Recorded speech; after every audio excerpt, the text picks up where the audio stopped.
मेरे हरियाणा के भाइयों बहनों, जैसा आपको पता है कि हर बार हम लोग शनिवार को किसी न किसी विषय पर चर्चा करते हैं, तो आज मैं ऐसे सब बंधुओं के साथ अपनी चर्चा में शामिल हो रहा हूं जिन्होंने कभी भी किसी संकट के समय डायल 112 जो हमारी पुलिस की व्यवस्था है उसका उपयोग किया हो और इस आपातकालीन त्वरित सहायता प्रणाली जो इमरजेंसी रिस्पांस सिस्टम का जो एक भाग है उसकी सहायता ली होगी। तो आप सब लोगों से मैं आज बात कर रहा हूं और आशा करता हूं आप प्रसन्न होंगे। आपका मैं हार्दिक अभिनंदन करता हूं। भाइयों बहनों, हम सब जागरूक नागरिक हैं और आज जिस प्रकार की सेवाएं ये तंत्र के द्वारा, शासन के द्वारा दी जाने लगी हैं उसमें टेक्नोलॉजी का बहुत बड़ा उपयोग है। एक समय होता था जब भी कभी कोई हम संकट का सामना करना पड़ता था तो हम पुलिस को बुलाने के लिए अथवा एम्बुलेंस बुलाने के लिए, किसी प्रकार की सहायता के लिए हमको घंटों घंटे लग जाते थे और कभी कभी तो दूर दराज गाँव में दिन भी बीत जाता था, तब जाकर के कहीं पुलिस की मदद मिलती थी। लेकिन अब टेक्नोलॉजी इतनी आगे बढ़ गई है कि हमको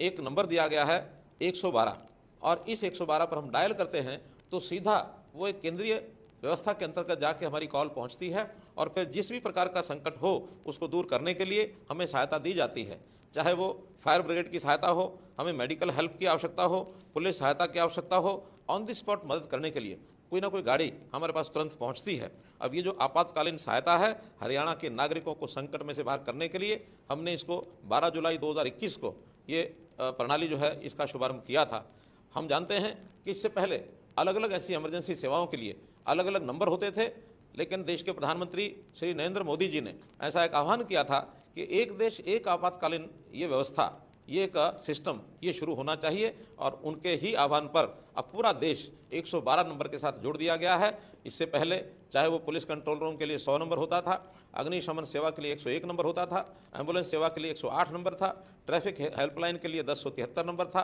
महिला हेल्पलाइन के लिए 1091 नंबर था, साइबर हेल्पलाइन के 1930 नंबर था। तो ऐसे सब नंबरों को जोड़ करके अब 112 इसको शुरू किया गया है। अब ये न केवल हमारे यहाँ हरियाणा में है बल्कि देश के हर प्रांत में इस 112 नंबर को और शुरू किया गया है। हम चाहे हरियाणा में हों चाहे हरियाणा से बाहर हों, हम इस नंबर पर डायल करेंगे तो मैं निकटतम पुलिस स्टेशन के साथ जुड़ी हुई जितनी भी गाड़ियां हैं उनमें से किसी न किसी गाड़ी का हमको ये लाभ मिलेगा। कभी कभी आपातकाल स्थिति ऐसी बनती है कि दुर्घटनाएं भी होती हैं, आगजनी होती है, तूफान आते हैं, प्राकृतिक आपदाएं होती हैं। तो ऐसी आपदाओं के समय कई बार स्वास्थ्य संबंधी भी, कई बार शरीर के साथ कोई कठिनाई हो जाती है, तो ऐसे समय पर हम इसका लाभ उठाते हैं। अभी तक जुलाई 2021 से हमने जो विश्लेषण कराया है तो इसमें लगभग 1 करोड़ लोगों ने इस कॉल को करने के लिए और अपना प्रयत्न किया। उसमें से बहुत सी कॉल्स की आवश्यकता गाड़ी भेजने की रही और बहुत सी कॉल्स का निपटारा केवल टेलीफोन पर भी हो जाता रहा है। तो अभी तक जिनको इस सेवा का लाभ उठाने का मौका मिला है, कोई ना कोई सहायता तुरंत अकस्मात उसके स्थान पर पहुंची है,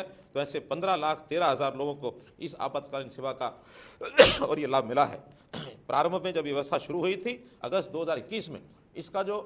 एवरेज टाइम था किसी भी गाड़ी को पहुंचने का शहर में अथवा गांव में 16 मिनट और 14 सेकंड का ये समय था, जो घट करके हमारी जो सारी टीम है उसने अपनी फुर्ती, चुस्ती और अपनी तत्परता दिखाते हुए सब चीज़ों में सुधार करते हुए अब ये जो एवरेज टाइम है 8 मिनट 12 सेकंड का हो गया है। यानी हम कहीं भी किसी भी दूर दराज के हरियाणा के कोने में होंगे तो हमारी 112 की सेवा, उसमें किसी प्रकार की सहायता हमको लगभग 8.5 मिनट में तुरंत उपलब्ध होगी। ये एक ऐसी सुरक्षा प्रणाली है कि सबको इसका जो लाभ है ये तुरंत मिलता है। हमने शासन में आने के बाद एक प्रकार का एक संकल्प लिया था कि आम आदमी की जो आवश्यकताएं होती हैं उन आवश्यकताओं में शिक्षा है, स्वास्थ्य है, सुरक्षा है, स्वाभिमान है, स्वावलंबन है, तो ये सब चीज़ें हमने 5S के रूप में जोड़ी थी। हम देखते हैं कि इसमें सुरक्षा एक बहुत ही महत्वपूर्ण ये विषय है। तो इस सुरक्षा को किस प्रकार से सुनिश्चित किया जा सके, हम अपनी पुलिस की व्यवस्था को कैसे और बहुत एक्टिव कर सकें ताकि किसी भी आदमी को लाभ तुरंत मिले, इसके लिए 112 का जो उपयोग है ये बहुत बड़ा ही एक उपयोगी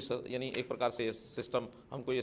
मिला है। तो हम इस 24 घंटे की ये जो सहायता है, इस सहायता को देने में जिन लोगों ने भी इसके सहयोग किया है, चाहे वो पुलिस की गाड़ियाँ, उनके ड्राइवर हैं या हमारे पुलिस पर्सनल्स हैं, साइबर सेल में बैठे हुए लोग हैं, जो भी टेलीफोन की व्यवस्था को करने वाले लोग हैं, जो भी इसमें सहयोग करते हैं, मैं उनका सबका आभार प्रकट करता हूं कि इस प्रकार की सेवा और ये दी है जिससे लोगों को एक ऐसा एक लाभ मिला है। और उस लाभ में आप लोगों को भी निश्चित रूप से इसका जो लाभ हुआ है, आपके मन के अंदर कहीं ना कहीं ये विचार जरूर आया होगा कि अगर ऐसा लाभ समय पर न मिलता तो शायद इस संकट के कारण से कितनी बड़ी हानि हो सकती थी। आपने उसका लाभ उठाया है और मैं तो ये भी कहूँगा कि आपने उठाया, अच्छी बात है। आप अपने आसपास के और लोगों को भी, अपने मित्रों को, अपने दोस्तों को, पड़ोसियों को, सबको ये बताएं कि कभी भी ऐसे संकट के समय हम 112 डायल करके और उस संकट को दूर कर सकते हैं। पुलिस हमेशा आपकी सहायता के लिए तत्पर रहती है। तो इस लाभ के